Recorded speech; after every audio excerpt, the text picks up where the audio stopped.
চাওক এই মুহূৰ্তত আমি ক'বই লাগিব যে বিজেপি নেতৃত্বাধীন চৰকাৰখনৰ কাৰ্যকালৰ বৰ্তমান সময়ত ক্ৰমবৰ্ধমান হাৰত অসমৰ সংবাদ মাধ্যম সাংবাদিক আৰু সংবাদকৰ্মীৰ ওপৰত নিৰ্যাতন চলাই থকা হৈছে।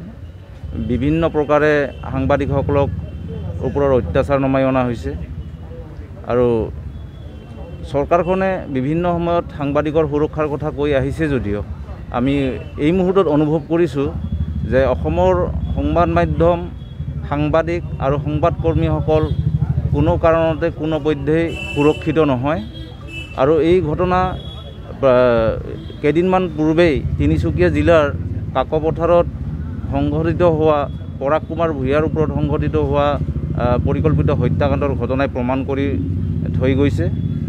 তদুপৰি যোৱা কেইদিনমান পূৰ্বে অসমীয়া প্ৰতিদিনৰ কামৰূপৰ সাংবাদিক মিলন মহন্তৰ ওপৰতো জুৱাৰী মাফিয়াই আক্ৰমণৰ ঘটনা সংঘটিত কৰিছে।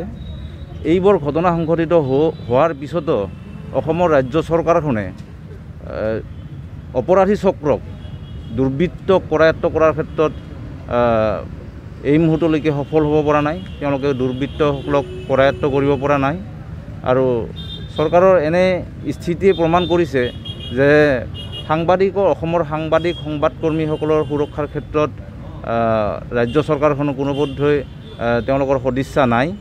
আৰু যাৰ কাৰণে আমি আজি বৃহত্তৰ বঙাইগাঁও প্ৰেছ ক্লাবে জিলাখনৰ বিভিন্ন জাতীয় দল সংগঠনৰ প্ৰতিনিধিক লগত লৈ আমি আজি প্ৰতিবাদ সাব্যস্ত কৰিছোঁ। প্ৰতিবাদী অৱস্থান কাৰ্যসূচী আমি জিলা উপায়ুক্তৰ সন্মুখত আমি ৰূপায়ণ কৰিবলৈ লৈছোঁ। আমি আজিৰ এই কাৰ্যসূচীৰ জৰিয়তে ৰাজ্য চৰকাৰখনৰ আমি আহ্বান জনাম যে অসমৰ সংবাদকৰ্মী সাংবাদিক আৰু সংবাদ সেৱাৰ লগত জড়িত সকলো পক্ষৰে নিৰাপত্তা সুনিশ্চিত কৰক।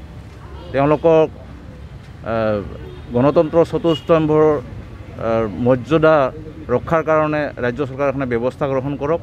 আমি এই দাবী লৈ আজিৰ এই কাৰ্যসূচী ৰূপায়ণ কৰিছোঁ।